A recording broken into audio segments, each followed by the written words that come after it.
We have one other person, the lawyer. Other than the council. We have one lawyer from the AG's office that represents solid waste, and then Luke, and then Kevin. But nobody from the public. No. Okay. And they're not, I'm recording it, but it won't be on All right. live stream.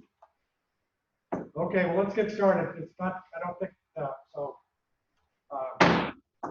start the meeting. Deb, you ready? Joe? I'll read the script as the chair always does. Good morning. I'm John Cora. I'm the chair of the chairman of the EQC. It is May 20th, 2020, and the time is about 9:10 a.m. This meeting is being held by teleconference from the council offices. Well, actually, from the bottom of the Capitol building, I should say. Underneath the state capitol here in Cheyenne. Present today are myself, Steve Lenz, Shane True, Jeff Balmer by phone, Megan Lally by phone, Judy Radokovich by phone, and our newest member, Marge Pedessen, who is here to my left in the Capitol building. So welcome, Marge. It's going to be neat to see someone who spent so much time in the middle of this thing on the advisory board being on our council. So it's going to be a great addition. Also present are Jim Ruby, Executive Director, Joe Gerardin, Paralegal. Ryan Shellos was on from the AG's office, but are you still there, Ryan? He's the guy in black. He's the guy. Yeah, I'm there, but it looks like I'm being, I'm doing one of those interviews where they don't want to see who I am. I don't know how to fix it, so you're just going to, I guess, deal with it. I wish I could look as good as Luke over there. I mean, bright office, but I don't know what's going on, so you'll have to deal with me, sorry. Well, right, if you're trying to conceal your identity, you need to take your name off. I know, that's the problem. Okay, very good. Yeah. And did I miss anybody? I don't think so. Here in the room present is Kevin Frederick, who is the administrator of the Water Quality Division. And Luke Esch is on the screen, and he's going to be delivering a presentation to us. He's the administrator. Now, do I have the title right, or have you guys changed titles? Still administrator? Okay. And Administrator Luke Esch from the Solid and Hazardous Waste Division, you see on the screen. So let's get started. First order of business is to approve the minutes from our April 14th meeting. Do I have a motion for approval? Move approval. Okay, a second? Second. Second, great. Are there any corrections or additions to the minutes that anybody in the council would like to bring up? Hearing none, then I would have a vote on the minutes. All in favor, say aye. Aye. Aye. Aye. Aye. Aye. Opposed, nay. Okay, motion's carried. The minutes. Okay, very good. Hear that? Okay. So, as I mentioned a moment ago, and just by way of background, I think the department working with council and with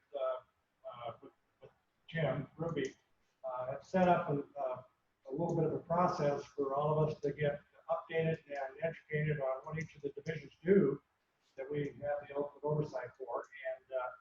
And today we're starting with the Solid and Hazardous Waste Division. So if we can, Luke, if you're ready, now can we see the presentation on the screen? Yes. Okay, great. So Luke, are you ready to launch? First question. I'm ready if the council's ready. Okay, and then the second question I have is, would you like us to save our questions to the end, or can we interrupt you? You know, I think it'd be better if you just interrupt me and we kind of have a discussion. And if there's questions about any particular program, we just hit it right then. So please feel free to interrupt me. And yeah, let me know when you're ready. All right. You want to have Kevin come up real quick and give his spiel on the why you withdrew the. Yeah, good point. That I forgot about yeah. changing that. Okay. Luke, can I put you on hold for a quick minute? I don't know whether you heard that exchange. But I did. we That's fine. I think that's the way the Our- agenda presented it anyway. He'll give us a little bit of a briefing about a rulemaking that has been delayed. Mr. Frederick, could you? Do I need to turn the mic on? No. Well, okay. Thank you, Mr. Chair. Nice to see you again, members of the council and new member Mrs. Essen, who I'm very familiar with our work on the Water and Waste Advisory Board, and certainly pleased to see her on the council now for guidance and leadership in our rule development process before the advisory board. Certainly was beneficial and I think really helped improve rules that we brought to the council. So thank you very much for that. Mr. Chair, I just wanted to take a few minutes. It's rather unusual for us to withdraw a rule that we have for the council, so I thought I'd just take a couple minutes to explain why we're doing that. In this particular rule development process effort had to do with some modifications we were making to an existing regulation on permitting the design, construction, and operation of water supply wells. Ken, could you speak up just a little more? We presented the draft rule before the advisory board last October, and didn't receive any public comment as we were going through that process. And the advisory board then voted and recommended moving the rule to this council. And we essentially public notice the rule for this meeting. And interestingly enough, received several comments from 4 individual commenters. The majority were germane to the proposed changes that we were making. I think a couple of them really dealt with other matters in the rule that we weren't necessarily interested in making modifications to. And we were on a relatively tight timeline to develop a response to those comments and have them for the council prior to this meeting. And normally we allow ourselves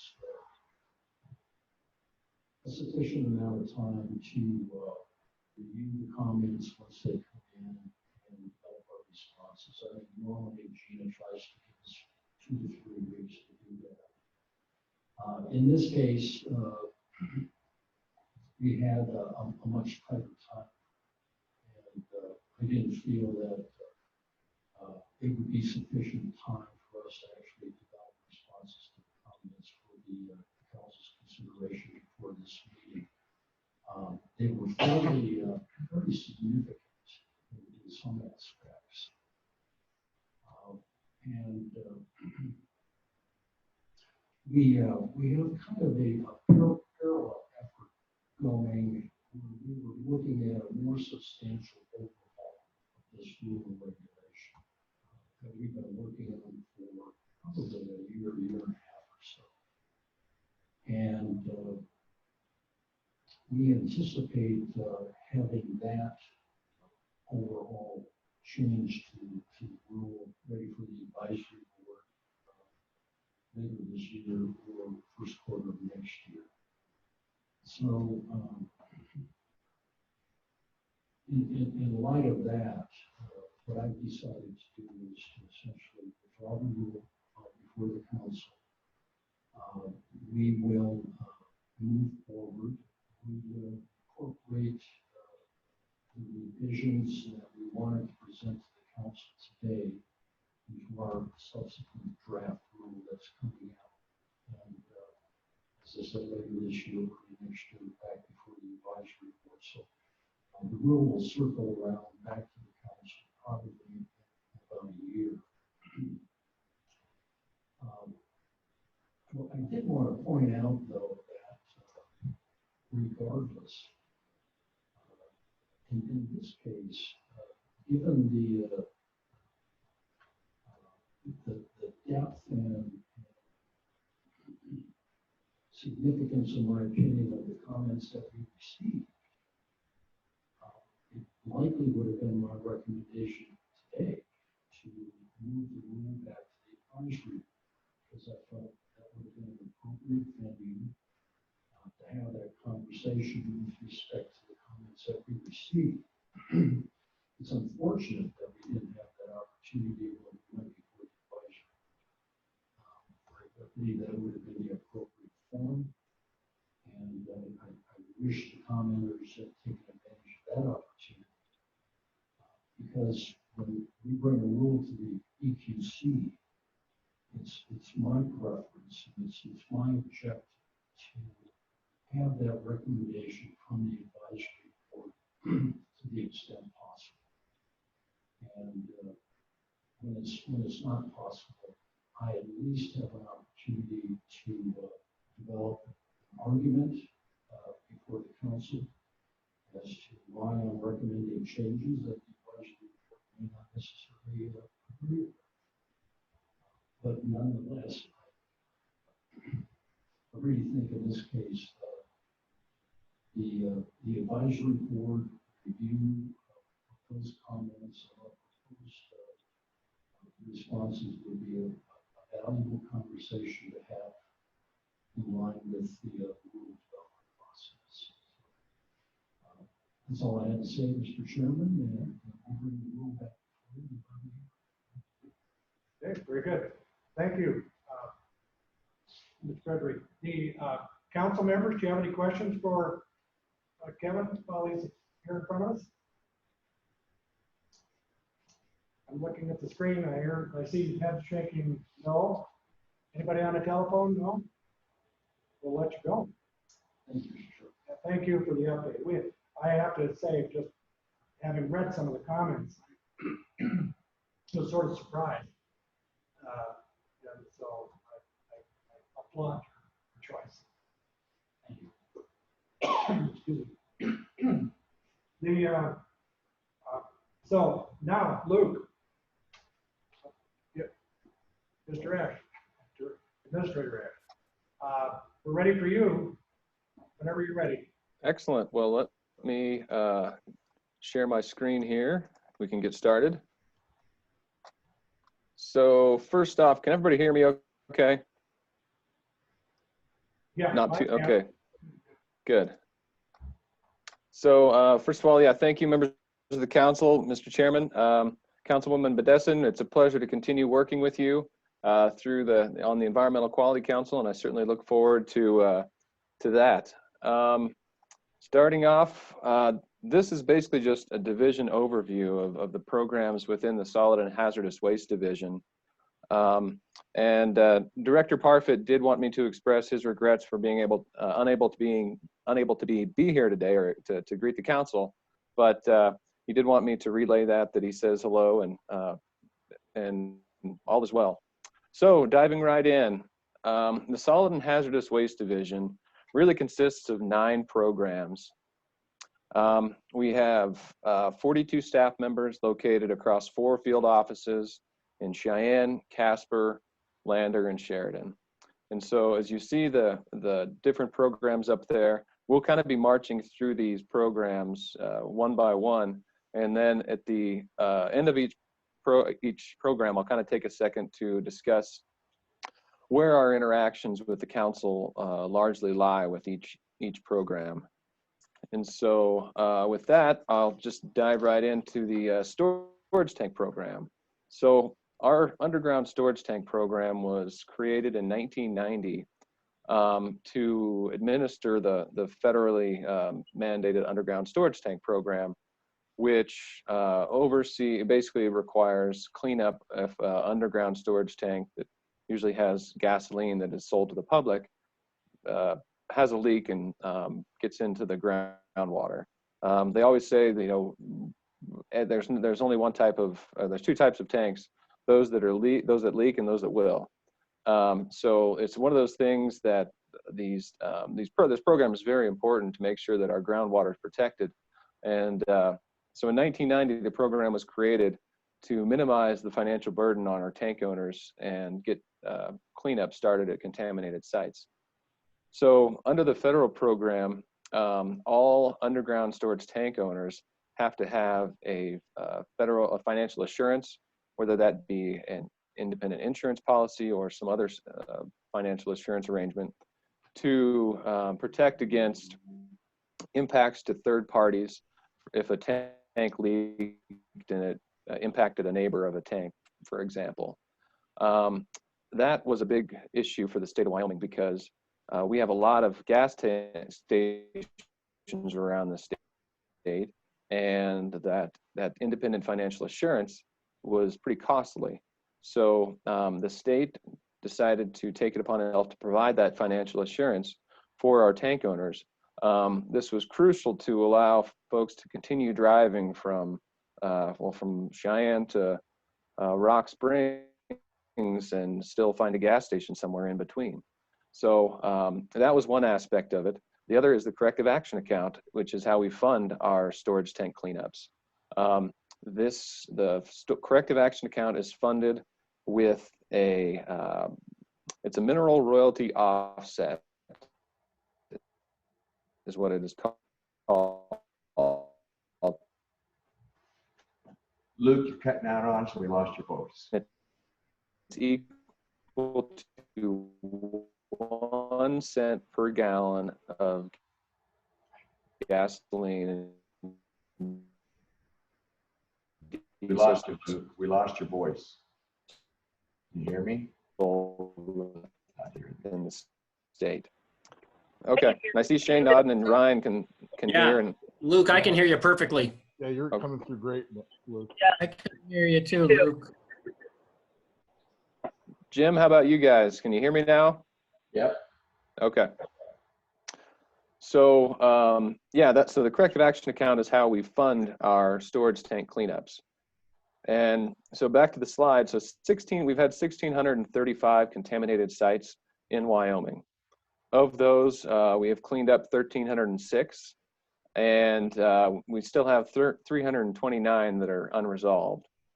So of those 329 sites, most of them are in corrective action projects. So with the way we do cleanups, which is kind of unique, we group contaminated sites by geographic area. So if we have several different tank sites in the city of Cheyenne, for instance, we'll group those together. Other states, they do a kind of a whack-a-mole approach, I would say, if that's appropriate. If they see a contaminated site, they'll require the owner to go out and get it cleaned up right away. We kind of take a different approach, which has allowed us to take advantage of some cost efficiencies whenever we hire the contractor to go out and do the cleanup. That's another very important aspect of our program that, as opposed to other states, the state funds the cleanup 100%. Other states do not do there. It's often a cost share or a reimbursement where they require the owner of the site to go out and clean it up, and then they'll reimburse a certain percentage. That really slows things down. So maybe I'm biased, but I think we have the best program in the country on this. See tanks come in. Yes, Mr. Cora. Quick question. The year would be the 2019 legislative session, I think. There was some talk about diverting some of that money that goes to fund that program over into the landfill program. Did that ever happen? Yes, Mr. Chairman, that did. And that was actually done in 2015. And I do have some slides that address that. And we can get to that. Sure. So the other aspect of our storage tank program is our compliance section. And so our compliance section is the part that goes out to the gas stations and checks to make sure that all the required tests are being conducted, to make sure that the tanks that are in the ground don't leak, and if the pipings that's running from the tanks to the filling islands, that they're still intact. So we conducted over 1,000 inspections last year, and that includes above ground storage tanks that sell fuel to the public as well. And we're very proud. We had a compliance rating of 87%, which I think it was the second highest of those reporting states and territories. I have an issue with it because Guam was the one that beat us in compliance rating. And I looked it up one time, and I think they have like 10 gas stations. So I don't think it's fair, but there it is. But yeah, the compliance rate for the rest of the country is usually around 48%. So we are really on top of things right there, and I'm very proud of it. And we issued 11 STP or storage tank enforcement actions last year. And one thing I will comment on is one of the reasons why we have an excellent compliance rating is that our compliance program tracks every tank that's in the ground and the tests that are required for those tanks. So if our system flags us and says that this system hasn't reported their test validation in a certain amount of time, that'll flag us. We can call that operator. We can say, hey, this is what our system's telling us. And that allows them an opportunity for them to go out and correct it on their own without us having to go and issue a notice of violation. So I think it's pretty nice that way. With regard to the interactions with the council, mostly it is if there's an NOV in order that is appealed, it would go to the council, as well as rulemaking. We just completed a rulemaking with the council, I think it was in 2018. And this goes back to another issue that we have is historically, a lot of these federal mandated programs like the Clean Water Act and the underground storage tank program, they allow for states to assume primacy of that program, where we are the primary compliance and enforcement authority for that program. That is the same with the underground storage tank program.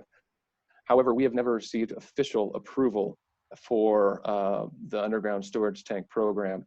It's been a somewhat strange recognition by EPA that our program is effective, but because the way we do cleanups in a group approach, they've kind of taken issue with that until recently. On the previous slides, I showed you that we had 1,600 or what is it, 1,300 sites that, or 326 sites, go back to it. Yeah, the 1,300 sites have been resolved, leaving 329 that are 323 of those that are in corrective action projects now. EPA's had issues with us having a backlog of projects, but we've recently addressed those really. And so we're moving forward with seeking official program primacy from EPA this year. We're in contact with them. With the rulemakings that was approved by the council, that made our program to be at least as stringent as EPA's.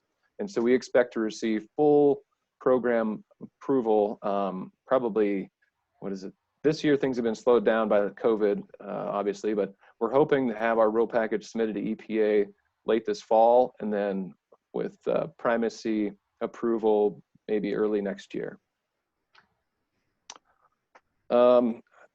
Moving on to the solid waste permitting program. A little bit of history on this one is obviously in the 70s, we had rules that were more tailored towards open dumping, burning, litter, odors, stuff like that. In 1989, EPA finalized their rules on Subtitle D, which has rules for solid waste landfills. Those had design criteria for your liner, monitoring requirements, things of that sort. So in 1989 or 1998, DEQ revised its solid waste rules to comply with Subtitle D. And then in 99, we received full EPA approval for our Subtitle D program. And this goes back to that thing I mentioned before about groundwater. We have 2,600 permitted well supplies or water well supplies within a mile of landfills in the state. 70% of our citizens rely on some part of groundwater for their drinking water, and 82% rely solely, or of the public water systems that we have, rely solely on groundwater. So leachate that can come from these landfills is a particularly of issue. And so our program really regulates these solid waste facilities. We have a lot of municipal solid waste landfills that have been permitted, transfer stations, low volume, low hazard, low volume facilities. These type of facilities are operations that have restrictions on the amount of waste that they will accept and the certain types of waste that they would accept, which allows them to be permitted a little quicker, which is good for the communities if that's the way they wish to go. Large composting facilities would be regulated, construction and demolition waste, industrial landfills, as well as we are in the process of pursuing a coal combustion residual program. A few years back, EPA developed regulations addressing all coal combustion residual landfills and surface impoundments. After they recently developed those regulations, there was a big pushback from the states saying that there ought to be an opportunity for the states to develop their own program for regulating those, similar to other types of landfills and programs. So the state of Wyoming is in the process of putting our coal combustion residual rule package together. We've been to the Wastewater Advisory Board twice with our draft rules. After that second time at the Wastewater Advisory Board, EPA proposed some additional rules on the CCR program, and a lot of those rules would be beneficial for the state of Wyoming to incorporate. So we've kind of pushed pause on that to allow the federal process, the rulemaking process, to proceed, so we can, whenever they're finalized, we can incorporate by reference and have those beneficial aspects of the CCR program incorporated into what we would be seeking approval from EPA on. Interactions with the council, obviously, as I mentioned, permit appeals. There's also a process where if a landfill doesn't meet location standards, so for example, if it is within a certain distance of an occupied house, they can still, usually that's prohibited, but they can seek a variance from that particular standard if they go through certain steps. And that usually involves council approval as well. Rulemaking is also an aspect. We continue to bring rule packages in front of the council for our solid waste program. I think we're currently working on, we've got something in the works that we'll be bringing to you soon, I believe, as well. The landfill remediation program. This kind of arose out of some issues we had with regard to leachate impacting groundwater. So in the early 2000s, we started seeing groundwater contamination at our landfills, and many of our landfills were not lined. Those that were lined, we were seeing that they were generating significant quantities of leachate. And so this was something that was concerning. We are also starting to recognize that local solid waste operators may not have been setting funds aside for the closure of their landfill cells, and that the rising costs of waste management were soon becoming out of reach for many of our local operators. So in 2003, Governor Friedenthal convened a citizens group to identify issues involved with solid waste management in Wyoming. And the group kind of came down to three basic problems. The first was that the cost of waste disposal was going to increase, and that would be largely attributed to the cost to prevent groundwater contamination. The second was that Wyoming had a low recycling rate in relation to its neighbors. And the third was that most communities don't have the resources to address groundwater contamination. So based on those findings, in 2006, the legislature created, it's called the Groundwater Monitoring Program and the Integrated Solid Waste Management Planning Program. And both the groundwater monitoring program provided grants or cost assistance to landfill operators to put in monitoring wells at their landfill to see if they were seeing some contamination from their operations. The Integrated Solid Waste Management Plan was also created to encourage communities to get together and assess the true costs of waste disposal in Wyoming. And an aspect of that was encouraging folks to get together to see if regionalizing their wastes would be a better cost-efficient solution for waste management. So those programs went in 2006. 2010, we started seeing the results back from the monitoring. And we had 114 landfills we were looking at. 76 landfills had sufficient data for us to make a determination on. 38 needed more data. But of those 76 landfills where we felt there was sufficient data, 91% of those we were identifying groundwater contamination. So this was a big issue. So in 2013, the legislature created the groundwater or the landfill remediation program. And this program DEQ works with the landfill operators to oversee and fund up to 75% of the cost of investigating and remediating the contamination at landfills for up to 10 years after we start implement the remedy. Going back, in 2010, the estimated cost of remediating all the contaminated landfills, we projected it to be $226 million. So this was not an insignificant amount. Since 2013, we've been working with communities to implement the program. The current estimated cost of the 11 highest priority landfills is $37.6 million. We had $45 million in our landfill remediation account to begin work. And after that, the legislature has made some distribution from that account to a program that I'll talk about next. But we've been working with some facilities, and we continue to do so. But this next point, in 2015, the legislature recognized the long-term funding need for the landfill remediation program. So they passed House Bill 54, which was the corrective action account bill. And in 2015, they said, beginning in 2019, we will begin diverting funds from the corrective action account to the landfill remediation account. Now, it was designed for that delay because, as I mentioned, the number of known contaminated sites in our storage tank program continues to decline as we clean them up.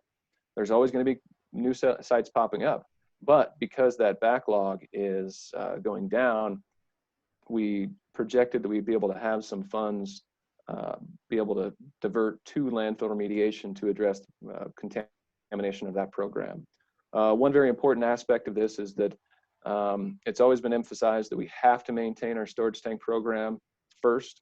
If the storage tank program sees a spike in releases to the point where we might not have enough funds to do both, the storage tank program gets primacy. So we get to take a look at what we see on the horizon from our storage tank program, what we need from the landfill remediation program, and distribute funds between the two.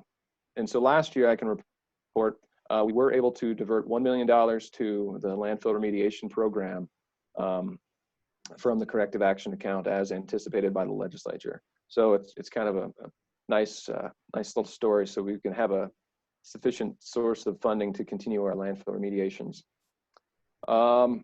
Investigation, as I mentioned, investigation and remediation is underway at our 5 highest priority landfills. We're also looking at the priority of the rest of the landfill list. As we get additional information about the lower priority landfills, we'll maybe adjust the list. We're trying to evaluate costs constantly, and we're taking a look at what the groundwater cleanup standards are at some of the other landfills on the list to see take a look at what's the groundwater classification, which could affect the groundwater cleanup standards. We currently have a balance of $9.2 million in the landfill remediation program, and we've got some significant construction underway currently that we will probably be exhausting that balance within the next couple years. So the facilities we have been working at are the Casper landfill. That was one of our highest. We've worked with them to install a gas collection system and a flare. We've done additional 14 acres of capping on some of the older landfill area. And we're currently considering an active or passive cutoff trench to address some methane that might be migrating off-site. Sheridan, we're currently working on as well. We've just completed the assessment of corrective measures, which is basically taking a look at what are some of the possible remedies for this landfill, and what is the cost associated with that. So we've just completed that, and I think one of the things that we're contemplating is perhaps a cutoff trench to capture some contaminated water that might be leaving the site. And then Campbell County, we're currently working on too. And the Campbell County, we are in the process of replacing the cap that they had on, as well as the gas system that they've had in place. It was not adequate, so we're doing a lot of work there. And I think we're putting down some membrane for the cap as we speak, actually. Interactions with the council. Interactions with the council here is pretty much limited. We do have, as one of the requirements of the landfill remediation program, entities have to enter into a written agreement with the DEQ. And so this is basically a document that outlines responsibilities of parties, what costs are eligible, who's going to be in charge. One of the aspects of the program is that under the landfill remediation program, it can be either operator-led or DEQ-led. So if it is DEQ-led, we work in conjunction with the operator, but we're the ones that processes the invoice. We work directly with the contractor. If it's operator-led, working with the operator, but we allow that operator to take the lead with working with the consultant, processing the invoice, and then we would reimburse that entity. So if there was a dispute that arose under those written agreements, we haven't had one yet, but it's possible that I know there's language built into there that said that if it gets elevated to a certain level, it would go to the council. Cease and transfer program. This is another program that was created in 2013 as that kind of grew out of that citizens advisory group with Governor Friedenthal. And that was, due in large part to the landfill costs rising beyond the capability of local governments. It made a lot more sense for small landfills to transfer their waste to more cost-effective regional landfills. And so to aid operators in this, they created the cease and transfer program, which provided up to 75% of the cost of construction of a transfer station, which would allow you to ship, and then subsequently to 75% of the cost of closing your landfill. And that 75% can be in the form of loans and grants. So we take a look at the financials of the operator when they apply for the program.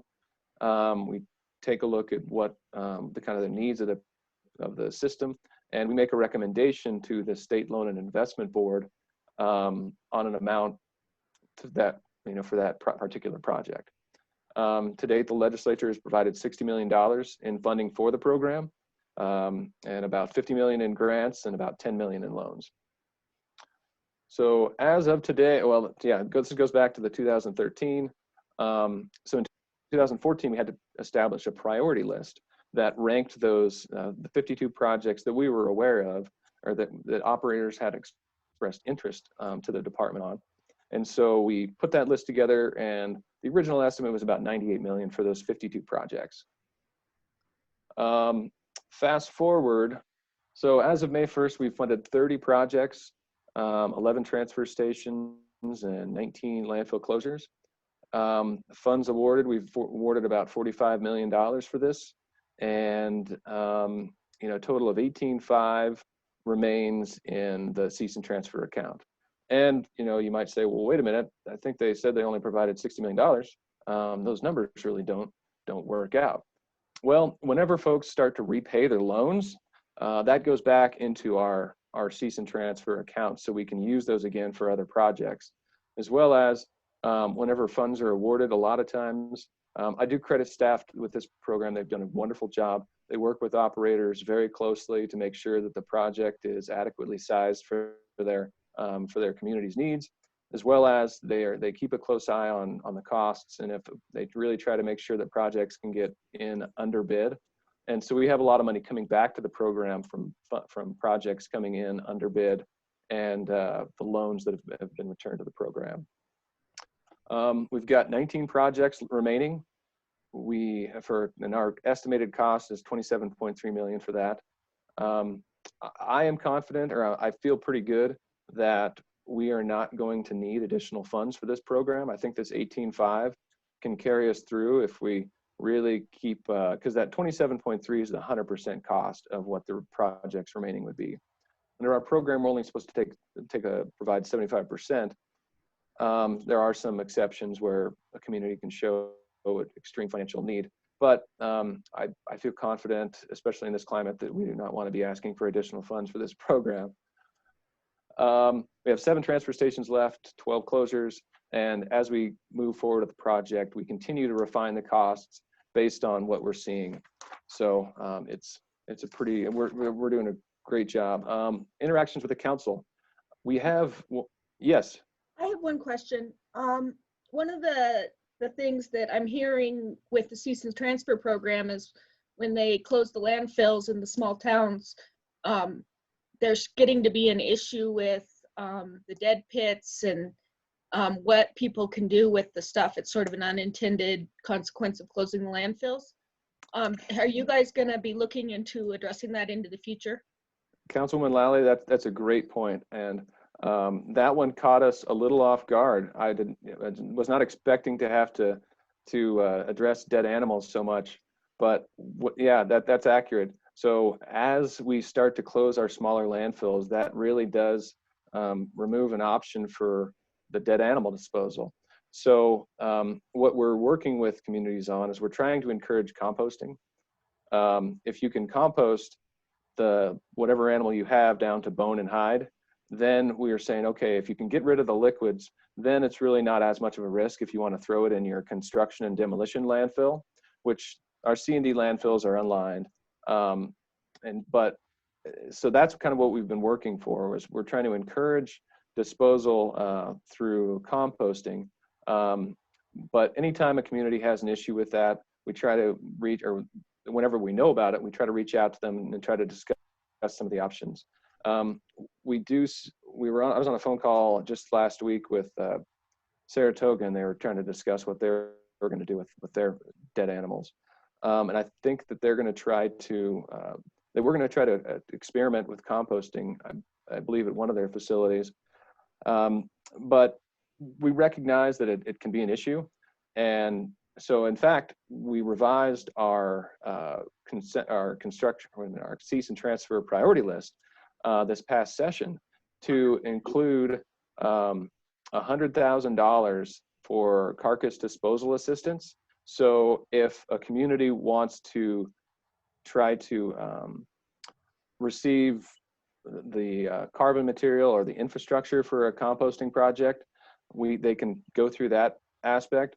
Or they do have some, for lack of a better word, carcass dumpsters available on the market. And if a facility wants to put out a carcass dumpster where they can, and request additional funds for some lime to address odor, they can have that carcass dumpster where they can transfer it to a municipal line cell. But we do acknowledge it's kind of a tricky subject.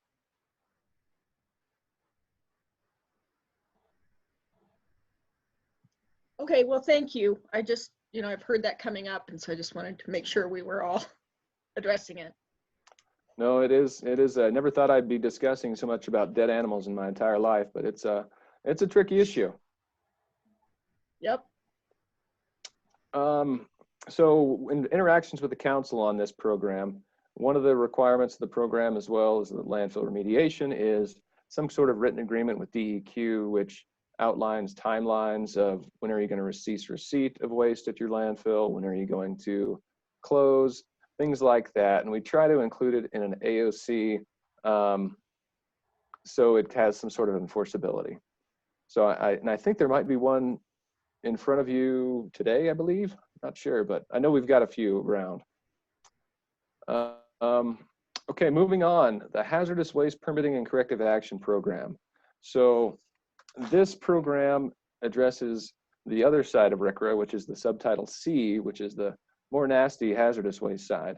And so the Hazardous Waste Permitting Program obviously permits, is responsible for permitting and corrective action at hazardous waste treatment, storage, and disposal sites. We don't have a lot in Wyoming. We've got 8 permitted facilities. We've got 8 corrective action areas right now I should say, we've got 8 facilities where corrective action is taking place. And a lot of these corrective actions are done in kind of smaller areas. And so there was 118 initial areas. And so we've had 117 areas where the revenue's been constructed, 15 where we've already met cleanup standards, and 4 where they're RCRA closed, which are a little more stringent level of closure. We also have corrective action taking place under a hazardous waste order. This is where work is being done as a result of an order from the department. Interactions with the council, we haven't had a lot in recent years. We have done some rulemaking. We did an incorporation by reference of the hazardous waste rules several years back, which we did, which allowed, it was basically a streamlining of the rules because we'd work with our operators and everybody was going off the CFR. So there was kind of a confusion on, are you looking at the DEQ rule or are you looking at the CFR? And so we got around by that by just incorporating the CFR by reference so we can, it's a little bit easier for all the operators. There's also the potential for a 7003 order. This is an imminent and insubstantial endangerment order, which I have not personally been around whenever it's been issued. But if we do issue one of those orders, if there's significant concerns, it can be appealed and that would come to the council. Within our hazardous waste programs, our voluntary remediation program. And so the VRP was created in 2000 to address, well, it's basically set forth so they were responsible parties. You knew who did the spill, you knew they were responsible, they can remediate a contaminated site. And so it also allows site-specific risk-based remediation standards to be developed as well. There are some areas that are not allowed to be included in the VRP. The VRP requires, it can't be a surplus site, which is the federal law, the Superfund. That doesn't allow to go under our VRP. A storage tank site doesn't qualify, as well as if DEQ orders somebody to do a cleanup, then they can't take advantage of the VRP, which is a large, that's one of the benefits of our program, is we have some carrots involved where they have the risk-based remediation standards, as well as what is like a no further action letter, which basically says, hey, the department acknowledges you've cleaned this up to the standards, and that allows that party to have some assurance if they were trying to sell that property that they can hand the letter over and say, yes, we've cleaned up. There was contamination, but we've cleaned it up. Since 2000, we've had 274 sites that have entered into the VRP. We've closed out 118, and 30 have been withdrawn. So that means that either the volunteer did some investigation and found out there really wasn't sufficient contamination to, I guess, require further remediation, or they, on their own, they just decided they did not want to pursue the remediation further, which is voluntary. If that does take place, if there's significant contamination, the department would proceed in some other manner, either an order under the Water Quality Division, or if we have adequate authority under our program. We have 123 active sites, and a lot of the VRP sites, or I shouldn't say a lot, but some of these VRP sites are very, very complex. A lot of them are large refineries where there's multiple spills and there's interactions between the sites, so they can be very, very complex. With the VRP, we really don't have much interaction with the council, so that is pretty simple. We also have our orphan site program, which was also created in the 2000. And this authorizes DEQ to remediate sites where there is no responsible party. And this is really allows us to move in quick to remediate a threat to human health and also allow the property to be used to return to a productive use. So an orphan site is a place where there is no viable responsible party, or they can't be located and we have to act quick. So those are kind of the overview of what the orphan sites are. So and similar to the landfill remediation program, in 2018, the legislature modified the corrective action account to allow the orphan site program to also benefit from the corrective action account in limited amounts and at the discretion of the director.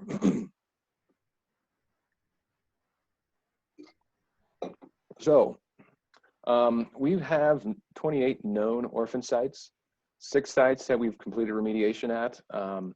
13 sites are currently in investigation or remediation phase. And then we've got 9 others that we're awaiting investigation on. We've got another 30 sites out there where we just don't have enough information to know one way or the other. So we've got some data needs out there. And so some of the orphan sites that we've expended funds on include the Texas Gulf Sulfur Plant in Worland. Excuse me. I don't know if you saw, but something on the internet that was buzzing around several years back of Baloof. Oh, can everybody hear me? I just got a message that said my internet is unstable. You're okay so far. We still good? Yep. I can hear you. Okay. Okay, great. Good. Sorry about that. I just got a message and I wanted to confirm. Okay, so some of the sites that we have and have expended funds in the orphan site program include the Cheyenne PCE plume. There's a large PCE plume underlying the Capitol building as a result of historic dry cleaning measures that we've been doing remediation on under the orphan site program. Same thing in the city of Casper in their downtown. There's a large PCE plume that we're doing some remediation. There's a Sanderson dry cleaner in Sheridan that we're actually done a lot of remediation on as well. It's right next to the Little Goose or Big Goose Creek.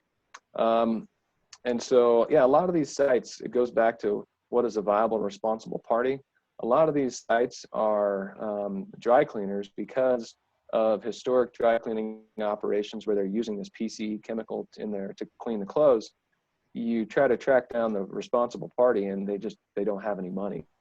So in order to address that threat to the public health, the department steps in and does these cleanup measures and tries to make sure that the property can be returned to a productive use at some day. Similar to our VRP, we really don't have much interaction with the council in our VRP program or in our orphan site program. Brownfields program, this is a program we have where we like to work with local governments to return contaminated or potentially properties to productive use. So a brownfield is a property that the development may be complicated by the presence or potential presence of a hazardous substance. And so as we act as a liaison and try to partner with EPA to help towns identify, well, basically try to get them funds so they can find brownfield properties that they can partner with those in the community to return to productive use. We write and assist in a variety of grant writing. We do workshops and try to outreach activities with a lot of partners to make sure that these programs are known about so our communities can take advantage of some of those funds. Some of the examples of our brownfield program, the Du Bois Sawmill, that I think they turned it into a senior living facility or senior center. The former Acme Power Plant up in outside of Sheridan, that is one that we're currently working on with the conservation district there. Children's Museum, the Green River Depot, a lot of the Forward Cody, Evanston Roundhouse. These are just opportunities where we can try to make these historic properties, get them back to productive use. The Crook County Museum, that's one way we helped them get some funds to remove some asbestos to, I think it's the old Stony Courthouse or something like the museum up there. But a lot of the projects, we're just trying to help folks return these properties to productive use. We've expended about $1.5 million funds, and some of that work continues. Similar to the other programs, this one has limited interaction with the council. Finally, our inspections and compliance program. This program is the compliance arm of our solid waste program and our hazardous waste program. So this program that conducts the on-the-ground inspections of our refineries, our oil and gas operators, the dry cleaners, power plants, refineries, service stations. And so they go out and conduct the inspections, do the interactions with the operators. And so last year we conducted 309 inspections. And I should say a lot of our focus is to have the operators just return to compliance. I think that's our goal, is to make sure that the operators know the regulations and can comply with the regulations. So education first is, I think, is one of our focuses. We also responded to 120 complaints last year relating from open waste dumping, tires, you name it. We issued 2 NOVs. So our involvement with the council in this really goes down to the enforcement actions that we issue under this program. If it's an NOV in order, it would be appealable to the council. Finally, so the overall involvement with the council is, it relates to our enforcement action and permit appeals, as well as rulemaking. So those are the two big categories, the appeals and the rulemaking. And with that, that is the end. So I'll stop there, and if there's questions, I'd be happy to answer them.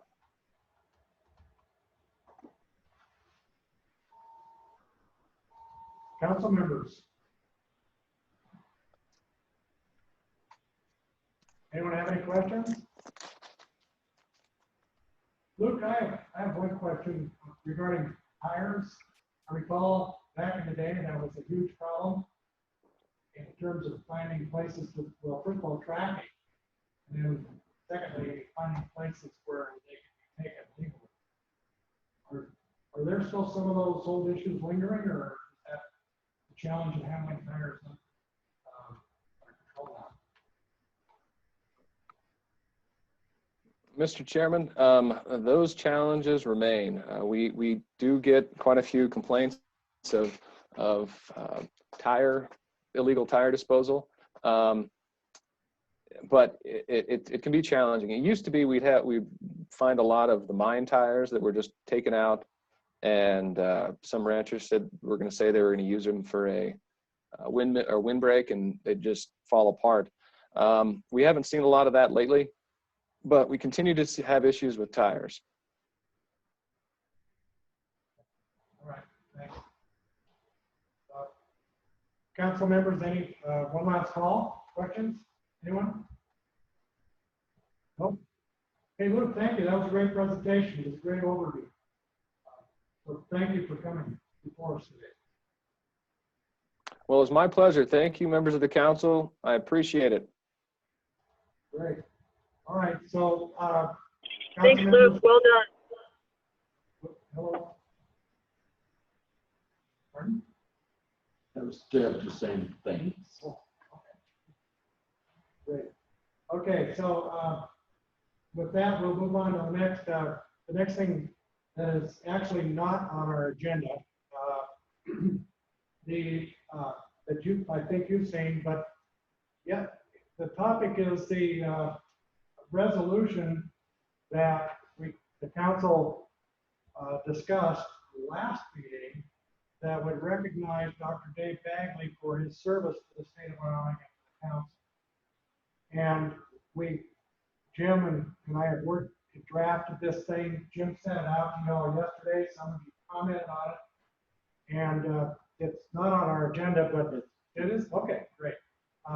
It's the So anyway, I'd like to just open this up for a minute to see if anyone has correction, an addition, or a comment about this resolution. And I guess along with this, I would ask that I'm going to make a presumption rather that you all have time to read it. Anyway, I'll be quiet. Any comments, suggestions, edits on the resolution recognizing Dr. Bagley?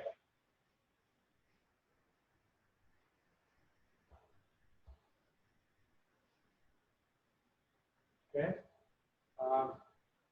Hearing none, I think we had a vote last time, Jim, if that's correct, where the council voted to do this. I don't think we need another vote to accept this document, do you?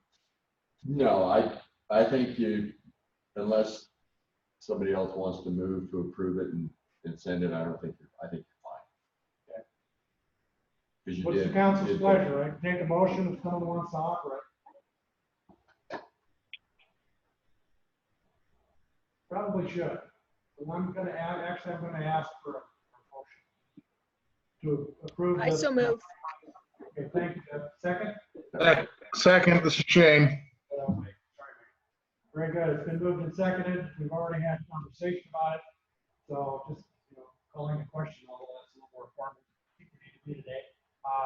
All those in favor say aye.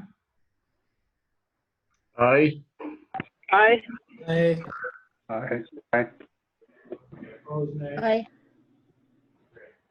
All right, hearing none, the resolution carries. We'll sign that. Steve needs to sign it as well. And then, Jim, I don't know that we'll be able to get Dr. Bagley over here to present this to him at any point in time. Well, if you talk to him, We might, by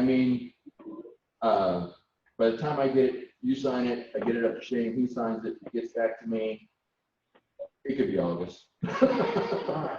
very good. So we'll try, Jeremy has indicated, we'll get this thing signed and we'll try our best to get Dr. Bagley here in person at the next meeting to receive this, which is a good idea. The other thing that we did is call the governor's office and ask the governor if he would be interested in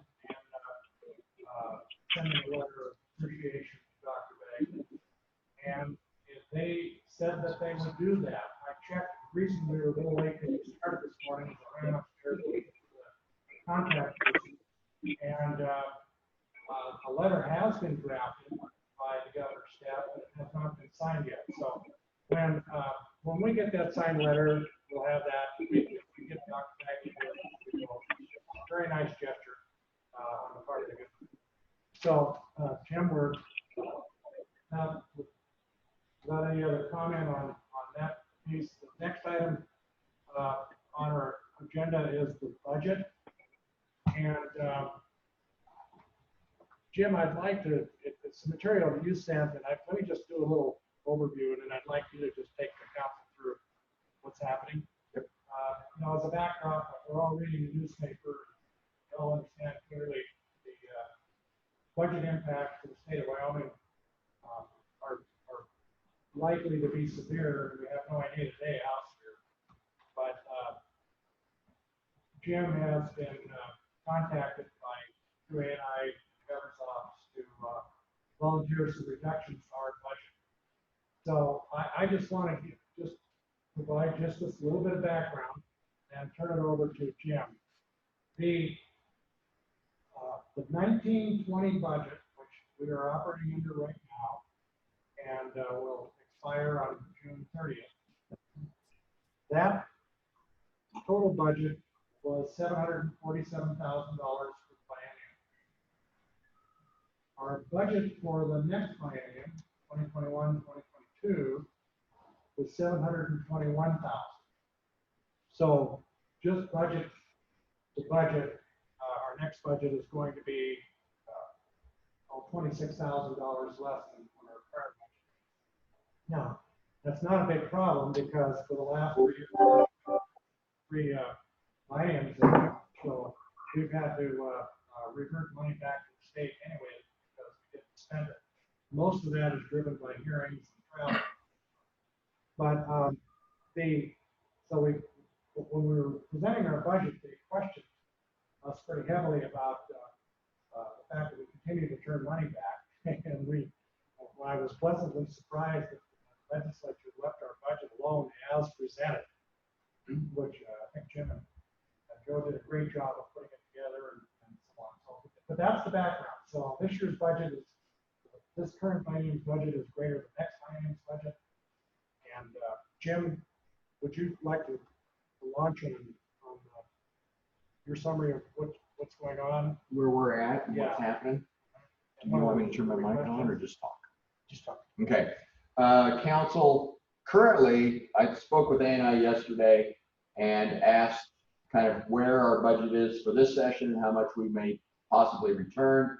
And currently that number is going to be right around 220,000 that we will return after the June payment, which is great. That means any cuts that the governor needs to make, we can easily make our share if it's 10% or even 20%, assuming that our docket doesn't increase substantially.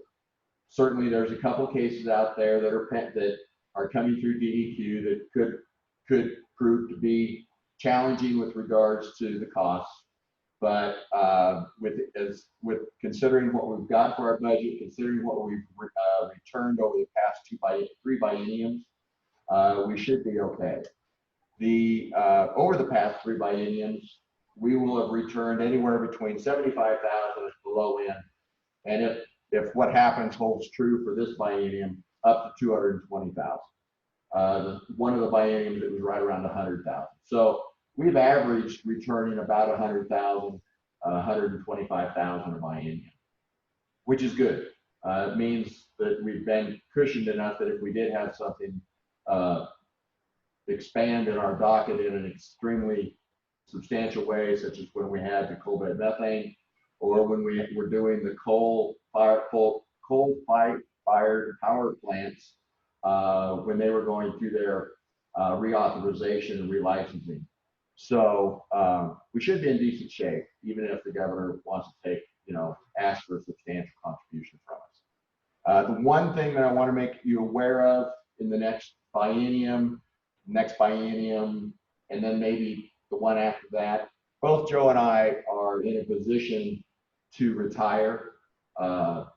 Either don't take that as we're retiring, but we are capable from a financial standpoint, age and time in service to do that. And so currently, if the way the statutes read, if a person retires and has vacation leave and sick leave, then the agency has to reimburse them the full cost of the vacation. And unless they changed it, I don't think they did, they reimburse 50% of the sick leave. For Joe and I, that means if we were both to retire in this next biennium, it would be approximately a $70,000 payout. So just so you're aware that that's kind of what's sitting out there that has been kind of in that cushion. But anyway, I don't see that going to be a problem this next session. That's just something, because of the newness of the members of the board or the council, that they be aware that that's something that occurs on a fairly occurs really regularly in agencies like DEQ, where they have to come up with those funds to pay that. The Board of Equalization that we house with, they just went through it the last biennium, and they hadn't prepared for it. And they were looking at a $40,000 payout for one person. And they were kind of caught, and they have not replaced that person yet because they're using a salary that was in the budget to basically balance their budget on that. So that's just something that you need to be aware of that occurs frequently in state government, but it is the burden on the agency, not on the general budget of just the state. Each agency has to account for it and deal with it. I think when my predecessor retired, the council kind of had to do some shuffling in order to pay her out as well. If in fact we do end up with a large increase in our docket or whatever, and we do get tight on our budget, I can tell you that the first place that we'll cut is travel, in which Joe and I travel around the state with you. The second place we would cut if we have to, I should say the first place we would cut would be in anything we have in the paper costs that are in there, although those costs for us are really quite little when you compare it to the salaries for Joe and I and the travel and salaries for the council. That's where the substantial amount of our budget is. So looking at just that, the first cuts would be in travel so that the council would mostly meet in Cheyenne. The second place would be in the travel for the council itself, and we would do more of these things where travel isn't expended and you would just get paid your salary. So that would be the second place. We've never had to do that. I don't see it being an issue this next session, but I think you just need to be aware, because if the cliff on the state revenues is as high as the LSO is predicted in some ways, in their worst case scenario, we could be substantially decreased in our budget as opposed to moderately. And I'll take any questions you might have.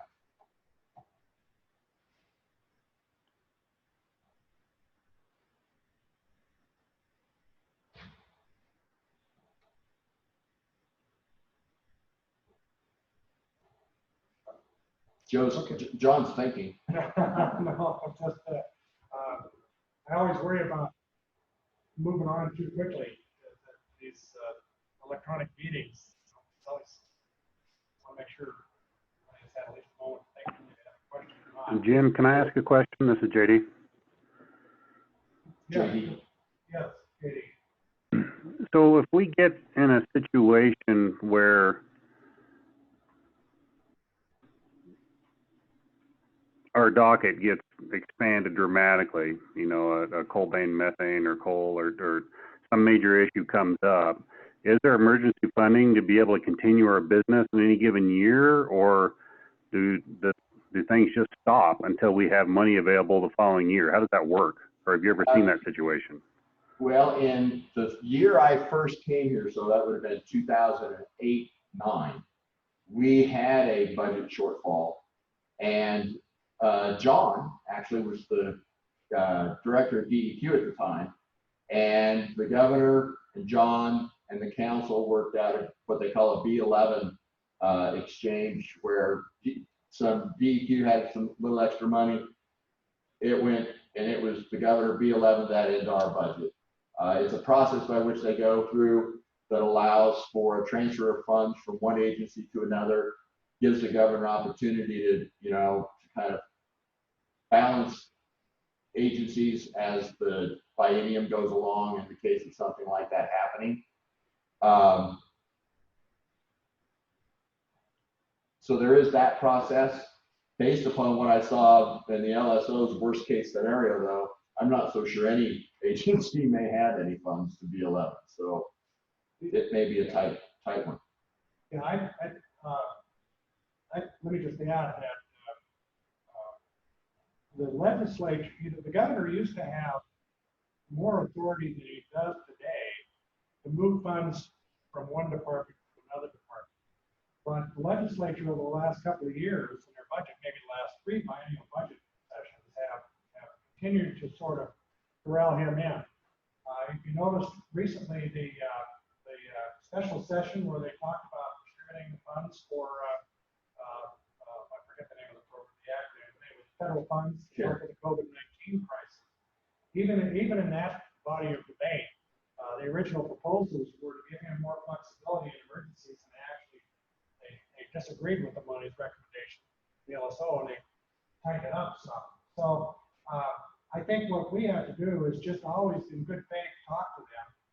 I think our docket, if we look forward to next year or two, and we rely on Jim a lot to keep his finger on the pulse of the state. He does a great job of that. But be able to say to everybody, the legislature, and the governor, what we think. We'll see something on this Ramaco thing back up. Could be an expensive drain. We could see something on Black Jewel. Yeah, that could be. not as expensive maybe, but still. And then all we can do is sort of look forward, try to brainstorm a little bit what the big ticket items might be, and then communicate those. But at the end of it, if we ever got to a situation, JD, where we actually did not have the money to conduct the hearing, I think there would be enough attention placed to that we would get some money from somewhere to do that. I think we'll, at the end of the day, we'd always be okay. But I think if we don't do this good faith forecasting, we would be criticized. But if we do that, I think we're probably all right. Well, and also, John, a lot of what we're doing is either mandated by statute or mandated federally. So I think they would have to figure out a solution for us to continue to operate, because otherwise we're in out of compliance either with the EPA or with state law. Mr. Chairman, just one other thing. Our docket is really pretty flexible in one way, in that most of our cases do not have a timeline for completion. There are some, they're mostly in the land quality area, where we've got a certain amount of time to hold the hearing, a certain amount of time after that to get them out. But most of those cases are not real complicated, don't take a lot of don't consume a lot of time.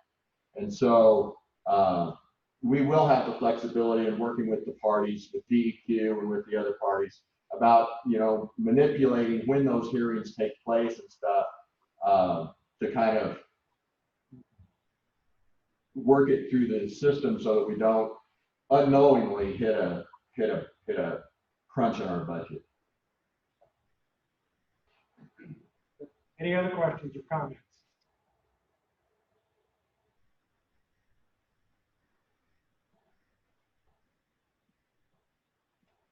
Hearing none. Thank you. And Jim, thank you for doing the homework on this, giving us the update. Council members, that concludes, I think, all the official items that we had for today's agenda. Is there any other business to come before the council? Anything that council members would like to bring up? This time.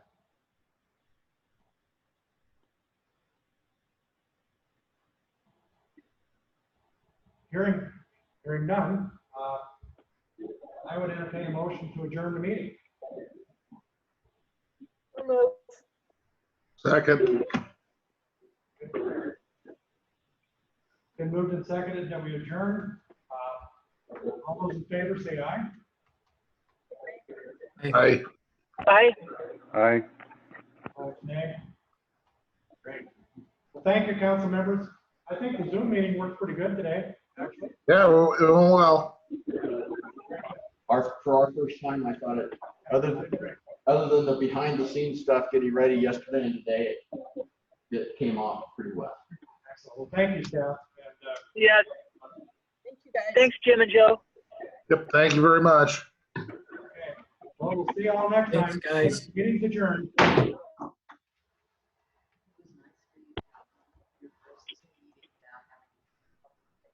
Everybody else.